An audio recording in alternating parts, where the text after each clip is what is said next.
Ang sarangan ay Pilipino at ang Pilipino ay nangangailangan ng gawaing pangkabuhayan.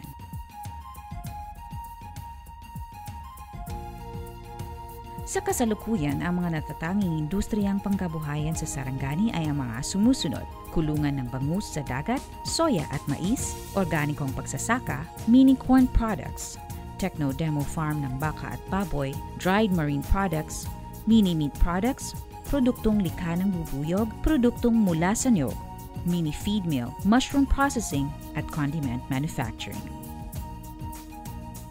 Malaki ang nababawas sa ating mga yamang dagat ng dahil na rin sa lokal at pandaigdigang pangangalakal. Habang dumarami ang tao, umuunti naman ang huling isda nitong mga nagdaang taon. Ang mariculture ay isa sa natatanging solusyon upang tugunan ang pagpaparami ng isda sa ating mga karagatan. Bilang simulain, 2 fish cage o kulungan ng isda na may kapasidad na 40 tonelada ang inilunsad nitong nakalipas na taon sa Kawas, Alabel. Napipinto ang pagpapatayo ng bottling facility at pasalubong center upang tuluyang maging ecotourism site ang lugar na ito.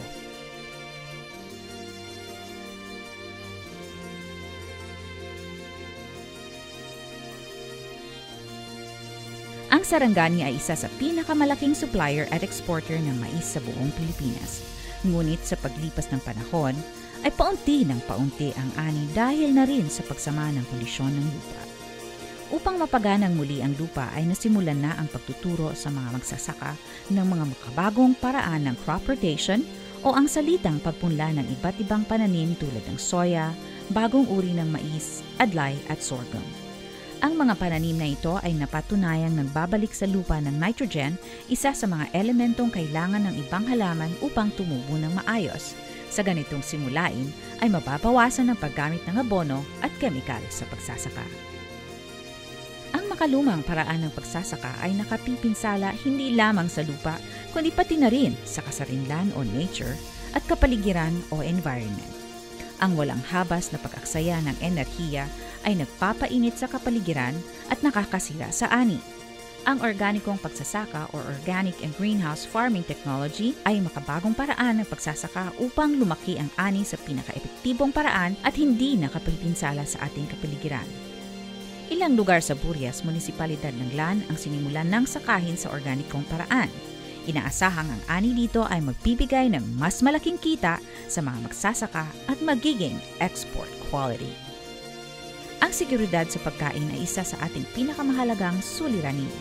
Ang inaani nating palay ay hindi na sapat sa pangangailangan kung kaya't nangangailangan tayo ng alternatibong pagkain. Sa Sarangani ay nasimulan na natin ang pagtanim ng mga bagong uri ng mais sa ating mga kabukiran at upang mapanatiling sariwa ang mais sa mga bukid, inihahanda na ang mga portable corn milling equipment na dadalhin sa mga bukid upang lumiit ang gastos sa pagkarga ng mais patungong corn mill. Mas maliit ang gastos, mas malaki ang kita ng magsasaka sa bukid. Mayaman ang Sarangani sa lupang pastulan ng baka at iba't ibang hayop. Ito ang isa sa pinakamalaking pinagkakakitaan ng probinsya, maraming taon na ang nakalipas, magpasa hanggang ngayon. Habang lumalaki ang pangangailangan ng mga palengke sa baka, baboy at manok, hindi lumalaki ang lupang pastulan.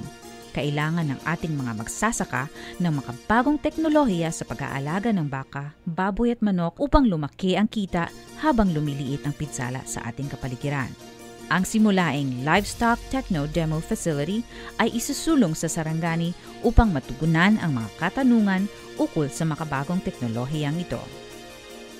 Ang tuyo o bulad sa Bisaya ay isa na sa pinakamainam na ulam at almusal sa bansa.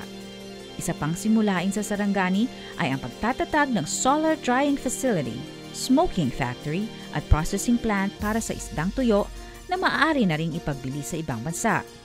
Kukuha tayo ng mga eksperto sa mga prosesong ito upang masigurado na mataas ang kalidad ng bulad na isda, pusit at iba pa. Habang umuunlad ang kabuhayan ay naghahanap ang tao ng mas dekalidad na pagkain. Ang mga produktong mula sa karne katulad ng chorizo, hamon at tocino na nabibilang sa mga tinatawag na processed meats ay ilan lang sa maaari itayong industriyang maliit sa Sarangani. Kinakailangang pagtuunan ng pansin ang pagtatatag sa industriyang ito upang sa gayon ay umanlad lalo ang buhay ng mga mamamayan. Ang industriya ng mga produktong pangkalusugan ay isa na sa pinakamahalagang industriya ngayon. Ang pukyutan or honeybee ay isa sa mga kulisap na gumagawa ng sangkap sa pagkain, gamot at produktong pangkalusugan at pampaganda. Maaaring itaguyod ang pagtatalaga ng bee farm sa ating probinsya upang makadagdag sa pagkakakitaan ng mga sarangan. Ang sarangani ay biniyayaan ng puno ng buhay, ang puno ng niyog. Ang isang produktong nanggagaling sa niyog na mahalang bilihan sa ibang bansa ay ang cocoa sap sugar o asukal na galing sa dagta ng punong niyog.